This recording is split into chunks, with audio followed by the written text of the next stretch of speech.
Welcome to Trailer Park, the podcast trailer podcast. My name's Arielle Nissenblatt. Today on the show, we have a special bonus episode. Tim and I have been chilling between seasons. We've got a bunch of content coming up for you in the next few months. We have over 200 submissions of trailers to sort through, and we promise those will be coming back soon.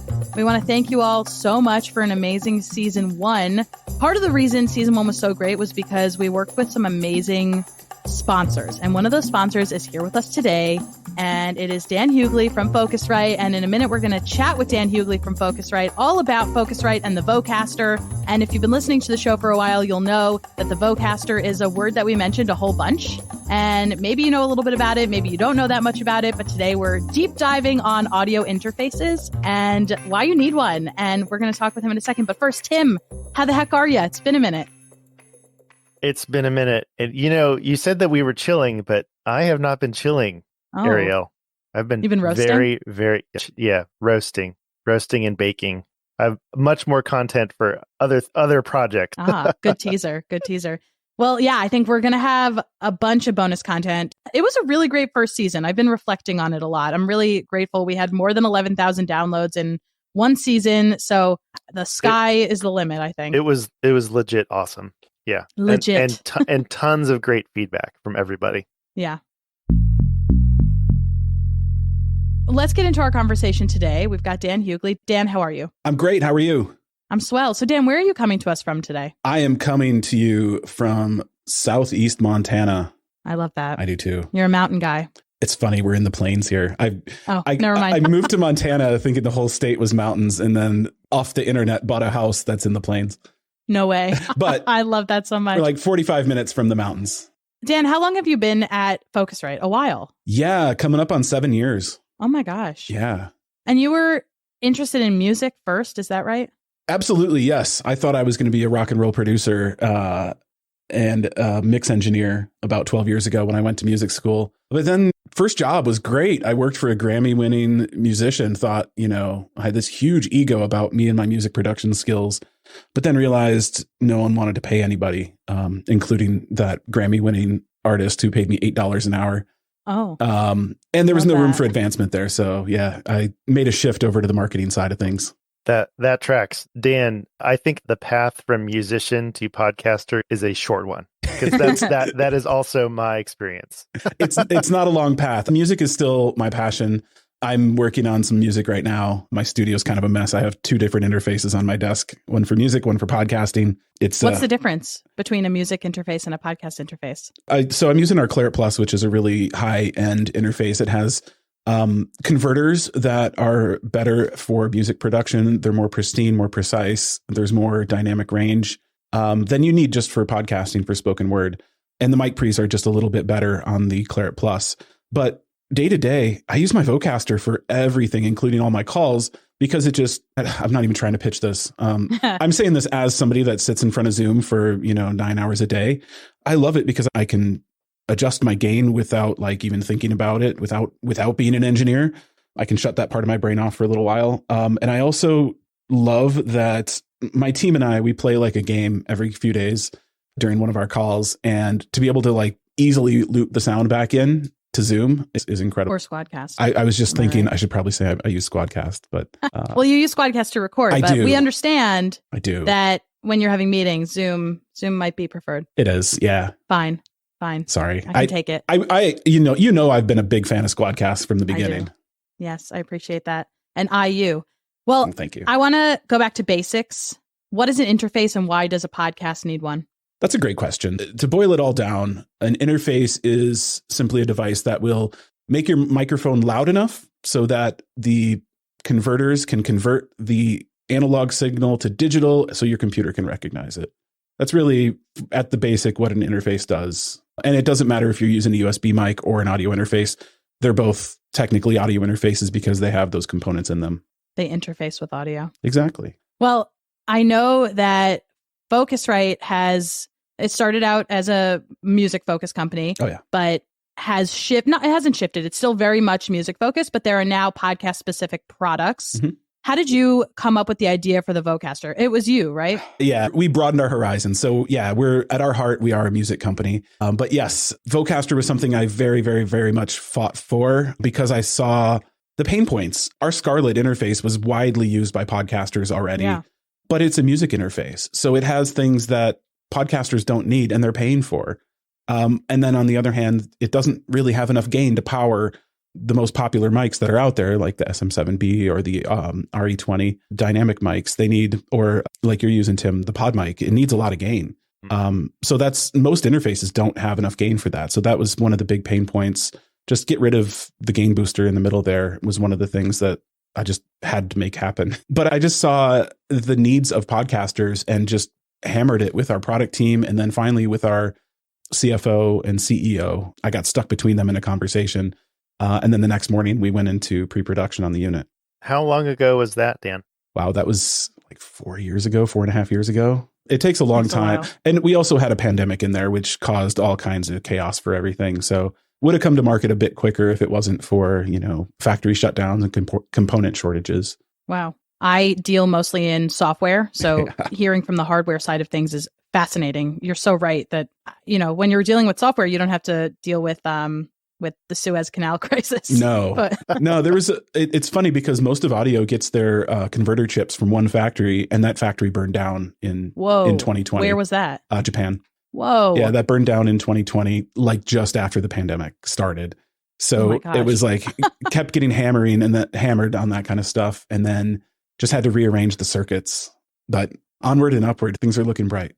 What I really appreciate about you as the podcast person at Focusrite is I really feel like you're fighting the good fight for us spoken word people, because there are so many music people that are really advocating for music at Focusrite, but you are boots on the ground podcast representative. And I think that's really cool. Tell us, what was the biggest hurdle? What did you feel like you really had to advocate for when it came to making this come to life, making the Vocaster come to life? It was just getting the right information in front of the right people. And it was funny. I didn't want to get into podcasting in the beginning. My boss just kind of made me start working with podcasters. Did not want to do it. And why? It was laziness, to be honest. I was at the NAB show and it was the first time they had a podcast pavilion. And my manager wanted me to go to the podcast pavilion and look for somebody in particular that was a guest, that was a speaker on one of the panels. I went down and found that person, but it was like 3 halls over, and the Vegas Convention Center is massive. Huge.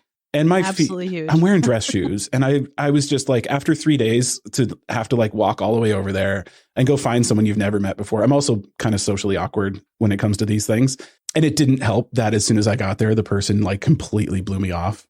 That's why I'm not naming this person. And was kind of like a jerk to me. And I was like, podcasters. But then I met someone else who was like, oh yeah, I teach podcasting at a university and I recommend your Scarlett to everybody. And this is obviously pre-Vocaster days. That's really where I get into it. But I think the biggest hurdle I had to overcome was getting the pure raw data of how many podcasts there were. If you think back to end of 2019, 2020, we were just hitting that 2 million mark for the number of shows. And it's, since amplified quite a bit, but just getting those sheer numbers in front of our people who are the decision makers in the company was the biggest hurdle. And it happened the last day that I was going to try to do it. I was like all but given up on it and just going to focus back on music again. And it was the end of a convention. I think it was the AES convention in New York. And it almost sounds like a joke. Like I was sitting between our CFO and CEO, and they were just ping-ponging questions off me. And we'd all had a couple of beers at that point, but I had the numbers in my head and I was able to just rattle them off.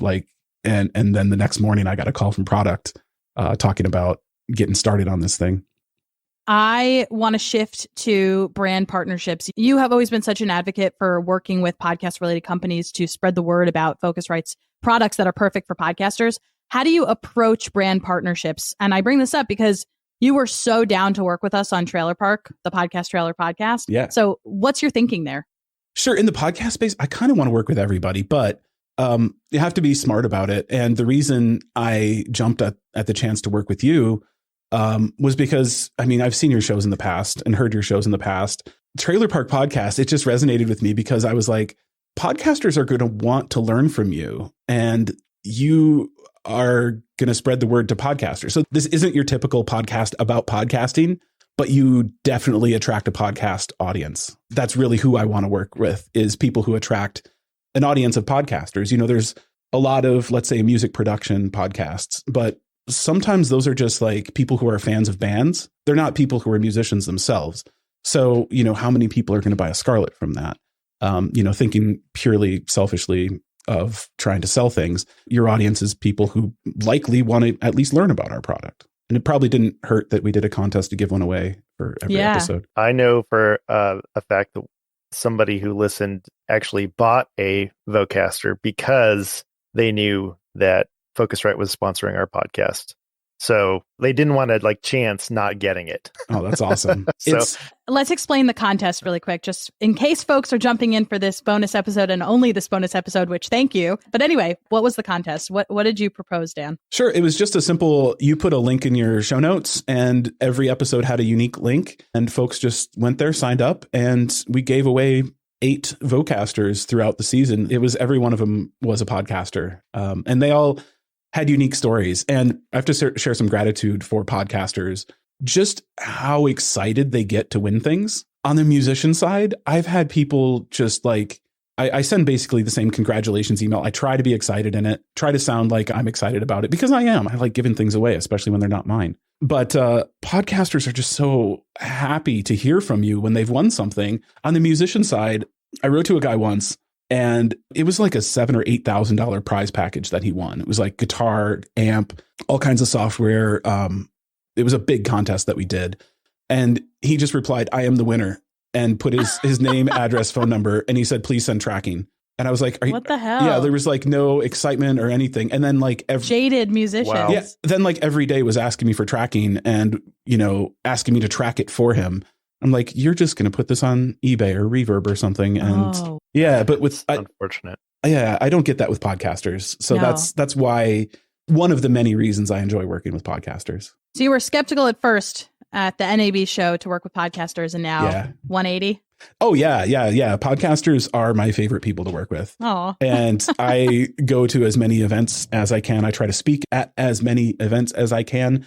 And, part of that event situation is how I met the folks at Squadcast, and how Squadcast is bundled with Vocaster is I think I met Rock and Zach on they gave me a demo. I met them on Facebook. They gave me a demo and I was sold. Met them in person. It was just like, oh yeah, I like these Sweetest guys. boys in America. Yeah. I always loved their vision. I loved their roadmap, and just really cool guys. So it was almost a no-brainer to include them with Vocaster. I really appreciate your approach when it comes to partnerships. That's what makes you a great marketer. I really believe that. Yeah. I would like to look towards the future. Yeah. What are your goals for the Vocaster in the long term? What does widespread adoption look like, and what benefit would that have for the overall podcast industry? Yeah, as a very selfish person, I want everyone to have a Vocaster, including both of you, which you should. I sent them both to you. We do. Yeah. Arielle, I think you might have a couple. I think I need to get one back. I have one. Okay. But it is the initial. You have a pre-production. I never sent it back to you, the one that you let me try out, but I like it. Yeah. Well, that's a pre-production unit, and feels OG. It is. I don't even have one of those. Those are all hidden away in the storage now. Yeah, I talked to actually the product owner for it today. There are some small developments coming. There were some firmware updates, which were really, really great. So like the ability to adjust the enhance feature. So you can change your EQ, you can change your compression. For some reason, dark mode was something that just blew my mind. I'm so excited that Vocaster Hub is now compatible with dark mode, just to rest my eyes a bit. I would just look to more fun things with Vocaster and trying to spread them around, more contests, and just getting those out there. We want to remove the barriers to creativity. That's our mission as a company. And I believe we've done that with this. So you don't have to think about it. Like, as an audio engineer, I appreciate the auto gain feature, so I don't have to set my gain level every day. Of course, I have a degree in audio engineering and I don't want to set my gain level. It sounds so lazy. And also, I would think some of the innovations that made its way into Vocaster, I would look for that in other products in the future as well. So yeah, without any spoilers. I guess that was a spoiler. No spoilers. No spoilers. I want to go back to what you said about pitching this idea finally. And it just reminded me that, as a podcaster, as a creative person, we all have those ideas that we want to fulfill. right? We want to create things. And sometimes it's really just about asking again and again and again and again, even when you want to give up. So I really appreciate you mentioning that. Just constantly ask for what you want. And I felt like I was on the side of podcasters for that. It was at the point of almost giving up because I felt like I was kind of hammering that point for a year. And then I was like, I have to refocus myself and move on. But I'm glad I didn't. I'm glad I made it one more day. Thank you, Dan. Thank you, Focusrite. Thank you to the Vocaster for being so willing to partner with us for season 1 of Trailer Park, the podcast Trailer Podcast. Shout out to the 8 trailer parkers who won a Vocaster. We'd love to hear from you. We'd love to see pictures of you with your Vocaster. So if you are one of the winners, please do take a picture and then share it with us. We're on Instagram at trailerpark_podcast. You can also email us. We're at hello@trailerparkpod.com. Dan, thank you so much for joining us. Yeah. Yes. Yeah. Thanks, Dan. Listeners, thank you so much for tuning into this bonus episode. We're back soon with more fun in between seasons content. And we'll be back later this year with more trailer content. Shout out to all of our season 1 sponsors, OSHA, AugX Labs, Recast, Capshow, and of course, Focusrite's Vocaster. Tim, thank you for joining me for this bonus episode. It was my pleasure, Arielle.